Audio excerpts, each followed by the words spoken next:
Good morning friends. आज आपण ordinary differential इक्वेशनच्या लेक्चर 58 वर आहोत. लास्ट लेक्चरमध्ये आपण एक्झाम्पल 2 पर्यंत आलो होतो. आता एक्झाम्पल 3 पासून स्टार्ट करू. On page number 85 solve x to the power 4 d4y divided by dx raised to 4 plus 6x cube d3y divided by dx cube plus 9x square d2y divided by dx square plus 3x dy by dx plus y which is equal to 0. हे आपल्याला दिलेलं problem आहे. Solution. The given equation is x to the power 4 d4y divided by dx raised to 4 plus 6x cube d3y divided by dx cube plus 9x square d2y divided by dx square plus 3x dy by dx plus y which is equal to 0. आणि या इक्वेशनला number द्या तुम्ही आता 1. Substituting of x to the power m for y gives the first member of 1, comma. आपल्याला already माहित आहे x d by dx म्हणजे capital D, म्हणजेच आपण इथं ऑक्झिलरी इक्वेशनच्या स्वरूपात घेणार आहोत. तर m येईल कारण की आपण y is equal to x to the power m ठेवलं. x square d2y by dx square असेल तर m मायनस 1 येईल. x cube d cube upon D X cube असेल तर m मायनस 1 m मायनस 2 येईल. आणि अशा तऱ्हेने x to the power 4 D cube x to the power 4 D raise to 4 upon dy raise to 4 जर असेल तर m मायनस 1 m मायनस 2 आणि m मायनस 3 येईल. तर मग त्या पद्धतीनं सबस्टिट्यूशन केल्याच्या नंतर after x to the power m for y gives the first member of 1 m minus 1 m minus 2 m minus 3 हे याचं प्लस 6 जशाला तसं cube D cube upon D X cube असल्यामुळे m मायनस 1 m मायनस 2 9 जशाला तसं square d2 upon dx square असल्यामुळे m minus 1 plus 3 m plus 1 bracket complete आणि ब्रॅकेटच्या बाहेर x to the power m. Therefore if m minus 1 m minus 2 m minus 3 plus 6m m minus 1 m minus 2 plus 9m m minus 1 plus 3m plus 1 which is equal to 0. यालाच आपण auxiliary equation सुद्धा म्हणतो. आता काय केलेलं आहे, पहिल्या दोन ब्रॅकेटला मल्टिप्लाय केलेलं आहे. m चा वर्ग मायनस 1 इंटू m म्हणजे मायनस m. दुसऱ्या दोन ब्रॅकेटला मल्टिप्लाय केलं m चा वर्ग m into minus 3m minus 2 into m minus 2m minus 2 into minus 3 plus 6. आता 6m नी या पहिल्या फॅक्टरला मल्टिप्लाय केलं 6m चा वर्ग मायनस 6m आणि दुसरा फॅक्टर जो आहे m मायनस 2 जशाला तसं. 9m नी आपण जर दुसऱ्या फॅक्टरला मल्टिप्लाय केलं m मायनस 1 ला तर प्लस 9m चा वर्ग minus 9m plus 3m plus 1 which is equal to 0.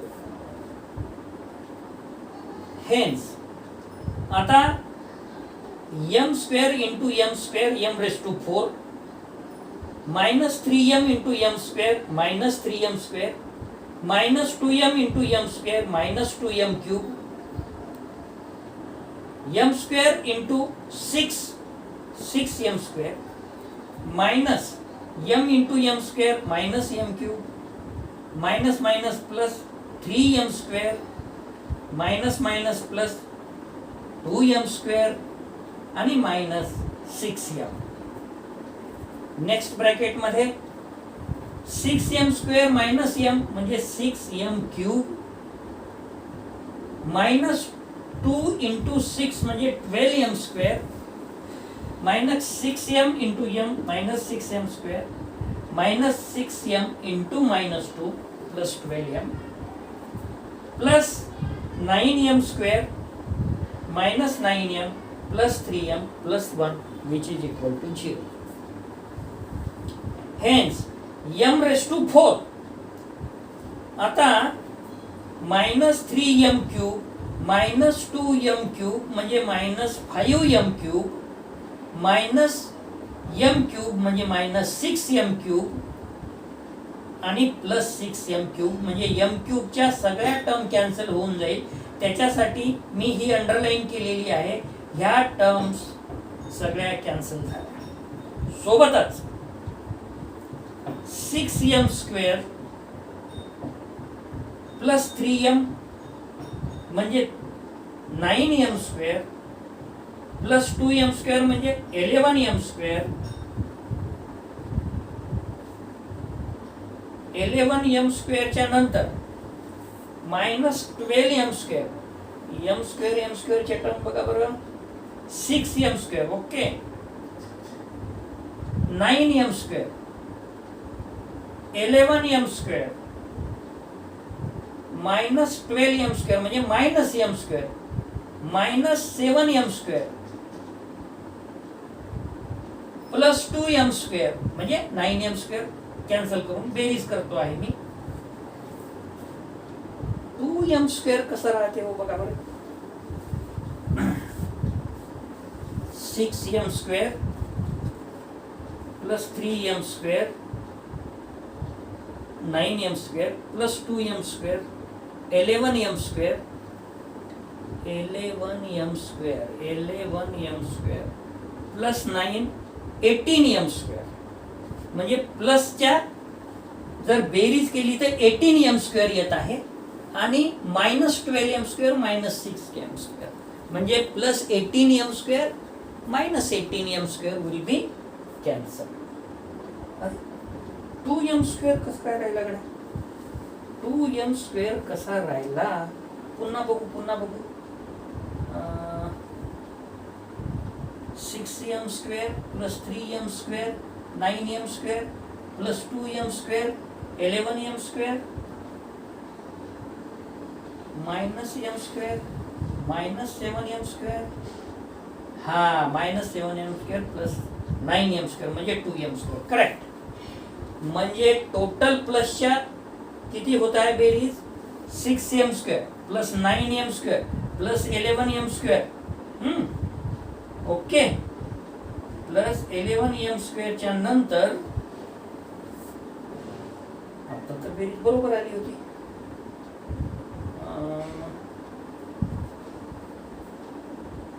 6m square plus 9m square plus 2 म्हणजे 11m स्क्वेअर 11m स्क्वेअर मधून 11m square plus 9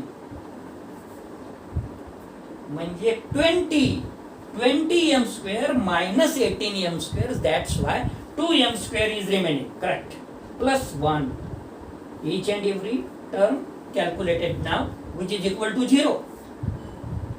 m square plus 2m square plus 1 which is equal to 0 this can be written as m square in bracket and its square plus 2m square plus 1 which is equal to 0. But this is a perfect square of m square plus 1 and its square which is equal to 0. This implies m square plus 1 which is equal to 0 how many times? 2 times that is repeated. This implies m square which is equal to minus 1 repeated. This implies m square is equal to I square repeated. Hence m is equal to plus minus I. यालाच आपल्याला असं लिहिता येईल which is equal to 0 plus minus I आणि यालाच हे कुठल्या form मध्ये आहे तर which is equal to alpha plus minus I beta repeated.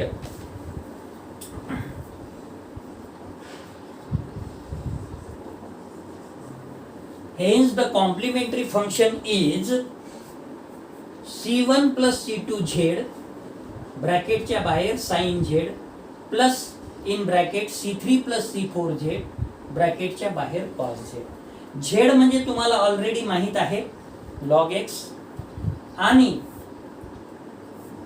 e to the power alpha Z जे आहे अल्फा 0 असल्यामुळे आपण ते लिहिलेलं नाही आहे. आता याचं conversion which in terms of x is y is equal to in bracket c1 plus c2 log x into sin in bracket log x plus c3 plus c4 log x in bracket into cos in bracket log x. म्हणजे जेव्हापासून आपण हा chapter सुरू केलेला आहे तेव्हापासून त्याच्या पहिल्या थेअरी पासून म्हणजे आर्टिकल 65 लाच आपण x बरोबर e to the power z म्हणालेलो आहे किंवा z is equal to log x म्हणालेलो आहे आणि त्या पद्धतीनेच पुढे वाटचाल करत आहे. Article 67 second method of solution, याच्यामधला बी, जसा ए मध्ये आपण to find the complementary function म्हणालो तसं बी मध्ये to find the particular integral.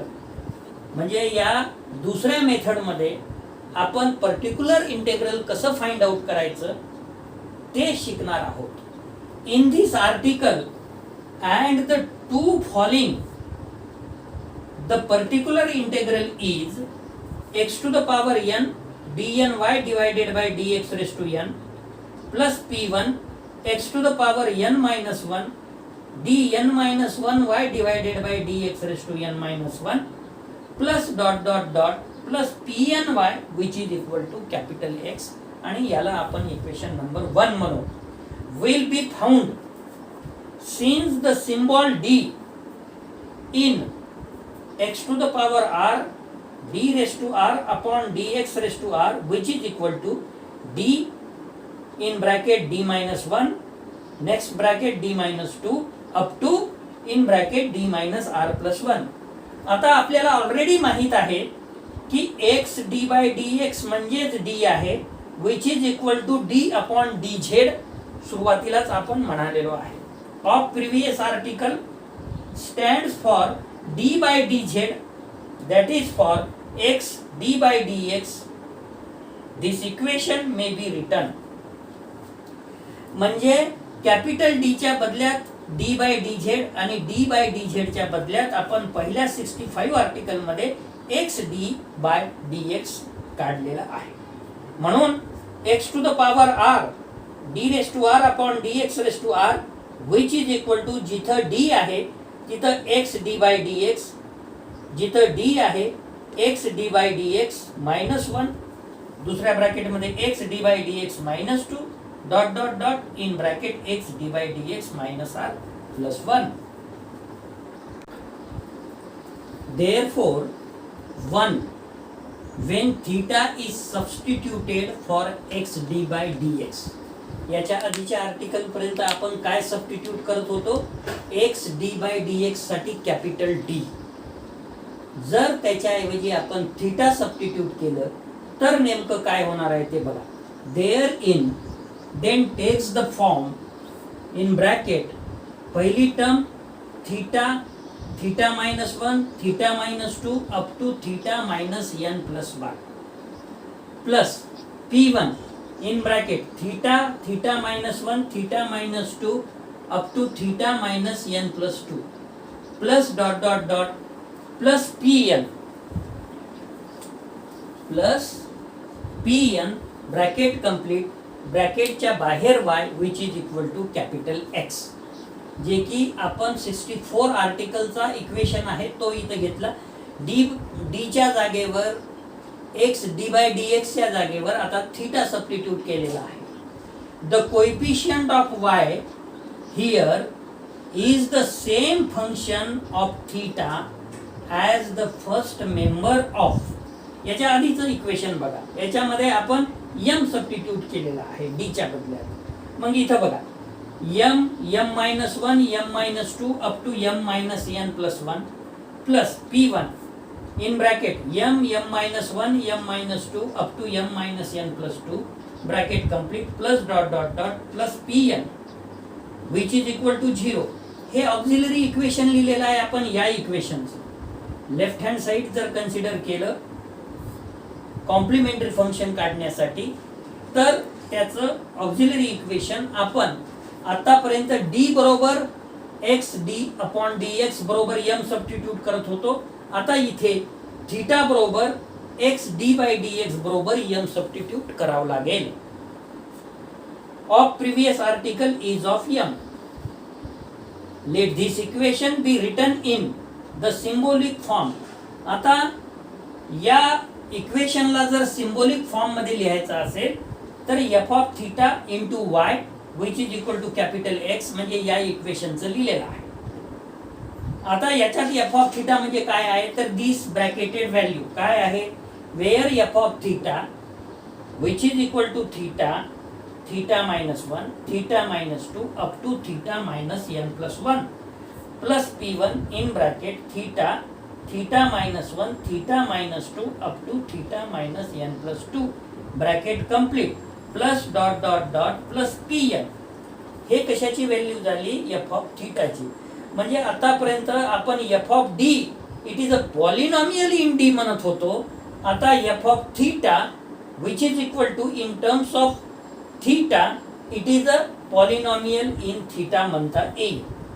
The method deduced in previous article for finding the complementary function of 3 may on making use of the symbol theta be thus indicated. If the n roots of f of theta which is equal to 0 are theta 1 theta 2 up to theta n. जसं आपण आधी m1 m2 up to mn लिहित होतो तसं जर इथे theta 1 पासून theta n पर्यंत रूट्स असतील then the complementary function of 3 is c1 x to the power theta 1 असं लिहावं लागेल. कारण x म्हणजे काय आहे e to the power z आहे. e to the power z ला जर पॉवर थीटा 1 केलं तर काय होते हो e to the power theta 1 z होते. म्हणजे जसं आपण e to the power m1 z लिहित होतो राईट. तर मग आता इथं काय करावं लागेल c1 x to the power theta 1 plus c2 x to the power theta 2 plus dot dot dot plus cn x to the power theta n. The c dashes म्हणजे c1 c2 up to cn being arbitrary constants. हे झालं complementary function. and the particular integral of equation 3 after the manner used in the case of f of d into y which is equal to x in the last article may be expressed in the form 1 upon f of theta into x. Thank you.